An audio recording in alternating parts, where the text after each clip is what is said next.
Twin Day means let's go. And Jumbo means hello, friends. My name is Kaylee. I'm going to be your guide on our adventure through the Harambe Wildlife Reserve today. Just a few safety notes before we head out, friends. Now we are going to be guests in these animals' homes, so it is very, very... But with all of that in mind, we're going to make our way into the Little Ituri Forest, and it does actually look like we're going to be seeing some animals pretty much immediately. If you keep your eyes on the left, you're going to see a bongo on the hill, a very shy and reclusive species of antelope. And there's actually going to be a few of them around here. Now, all bongos have horns, males and females, and they're angled back to keep them from getting tangled in the thick brush that they hide in. And hiding behind a tree out there on the right, look atop the hill, that's an okapi. The okapi have those beautiful stripes on their legs that make them look a lot like a zebra, but they're actually the only close relative to the giraffe. You've got these greater kudu around here as well, these lighter brown antelopes without horns. And we know they're females because they don't have horns. Male kudu do have horns that can get to be about 6 feet across, so we'd definitely be able to tell. And all three of those animals have white stripes for camouflage. A lot of these animals rely on camouflage as their primary form of defense. And they use the bushes and the trees as cover to protect them from predators. And the white mimics light filtering in through the trees to help them blend in. Now over here on our right, this is a saddle-billed stork. Now, the bushes and the trees are not just cover for these animals, it's also their primary source of food. Animals who get their food mainly from bushes and trees are kind of... The black rhino is the smallest of the African rhinos, but adults will still weigh around 3,000 pounds.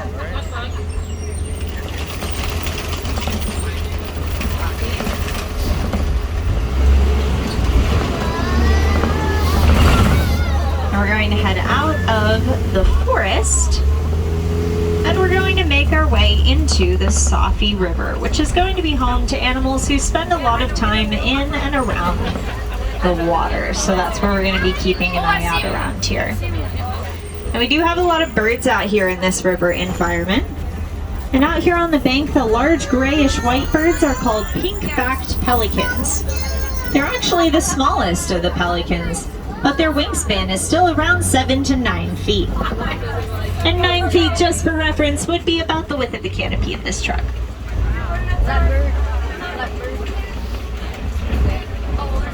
And the birds out here in the river do have a pretty sweet deal. A lot of them will eat the dry skin and insects off the backs of the larger animals who live in the river. So the larger animals get all that itchy stuff off their backs. The birds get a meal. They get protection from those larger animals as well. So everybody benefits from the arrangement, and that's something we call a symbiotic relationship. Animals working together to help each other survive.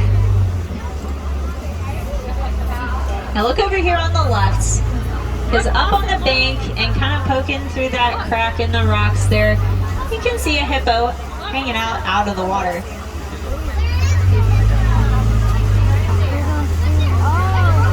And hippos do spend the majority of their day in the water, protecting their sensitive skin from the sun. There's one down there by the waterfall. Just make sure we're still staying fully and completely seated, please. One is in the water. Now, they are considered to be one of the largest and most dangerous land animals in the world, and they have been historically feared and respected just as much as the crocodile. Got our Nile crocodiles here.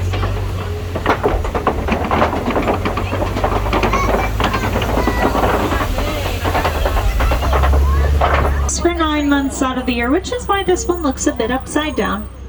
They drop their leaves during dry seasons to conserve water, and they can store hundreds and thousands of gallons in their trunks, which is super useful. So the different kinds of zebras will have different looking stripes. These are Hartman's Mountain Zebra.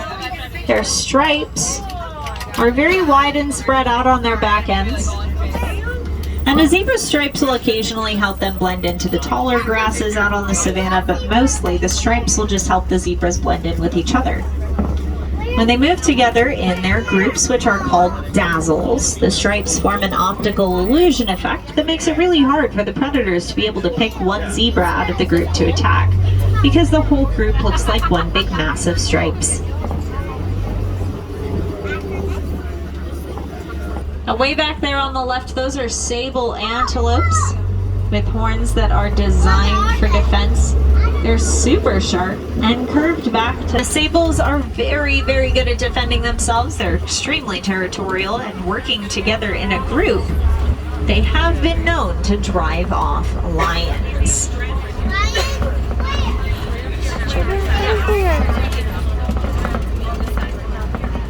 As I did mention, giraffes are the only browsers out on the savanna because they're the only ones who can reach the trees. Different kinds of giraffes have different looking spots as well. These are Maasai giraffes, the ones we're going to see around here. Their spots are irregular in shape and size with jagged edges, and they're actually the tallest subspecies of giraffe, on the taller end of 16 to 20 feet. And babies are born at around 6 feet. A lot of these animals do stick to out there on the right. We're going to see a lot of wildebeest around here. Their herds in the wilds can number up to 1.5 million. And if you look over here on our left, we got another kind of antelope over here. These are eland. The common eland is the second largest species of antelope in the world, but they're capable of jumping 6 feet in the air from a standing position.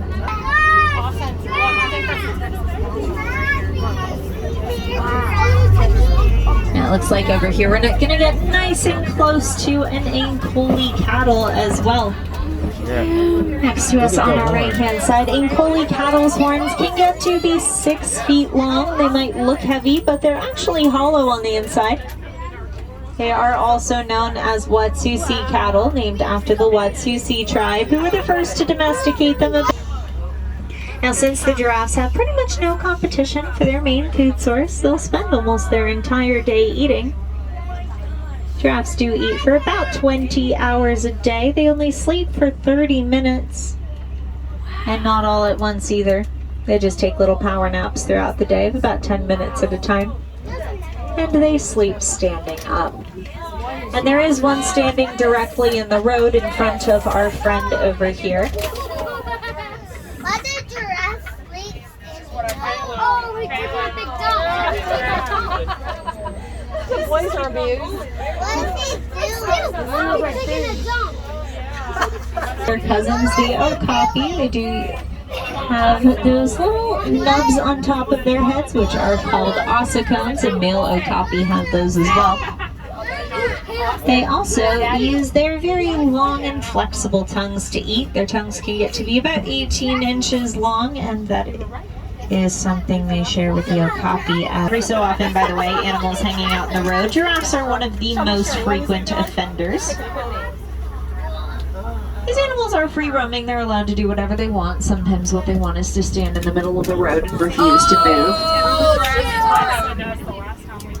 In which case, we usually employ very scientific methods of getting them out of the road, like waving snacks until they leave. Is one of 8 subspecies of giraffe. They live in the central eastern part of Africa, along with the reticulated giraffe, who has a print that we're significantly more familiar with. It's got to be those big blocky spots and the thin line between them. And they are affected by habitat loss.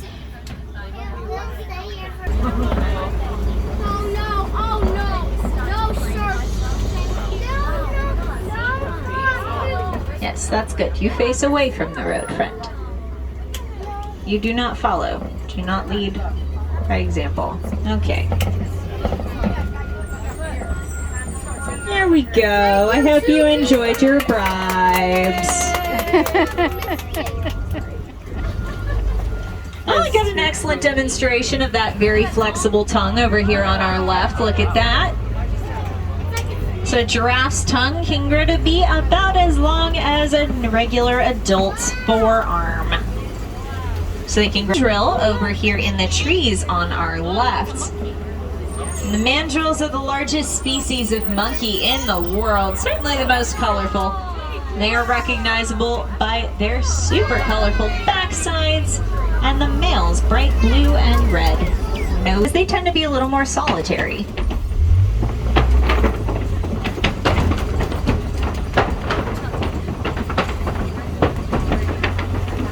Social lives work, but that is what the research we do out here is for. We found them. That helps us better understand how we can take care of our animals here, but also protect their species in the wild. Our research gets shared with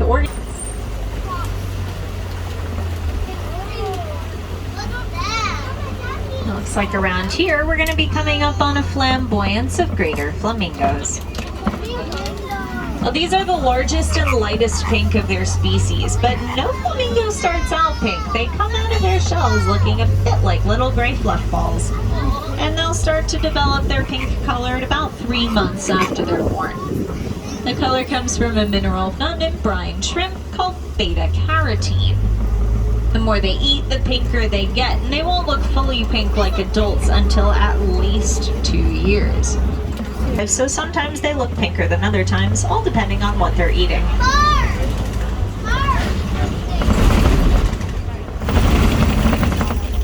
See some rhinos.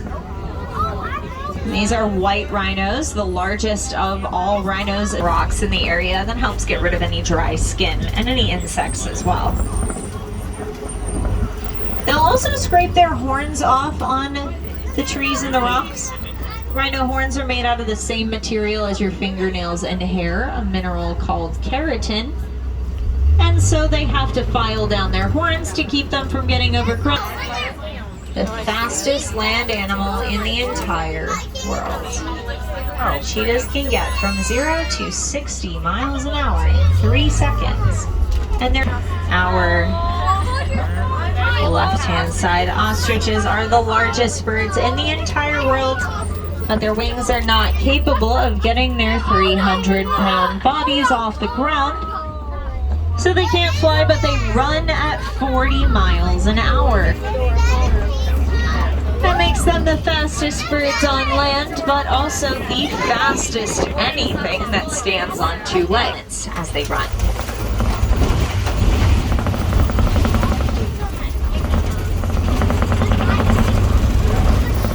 Also very useful animals to have around on pastures. They've got amazing digestive systems and they'll eat pretty much anything, including the tougher vegetation that other cattle can't or won't eat. So these guys are a lot like a more sustainable version of lawnmowers. But as we exit the Magadi Glen, the safari is starting. By getting to know the animals, you share your own corner of the world with. So see what you can do. Maybe you can plant a pollinator garden to help out the honeybees, or look up what you're putting in your lawn to help keep the waterways clean. And of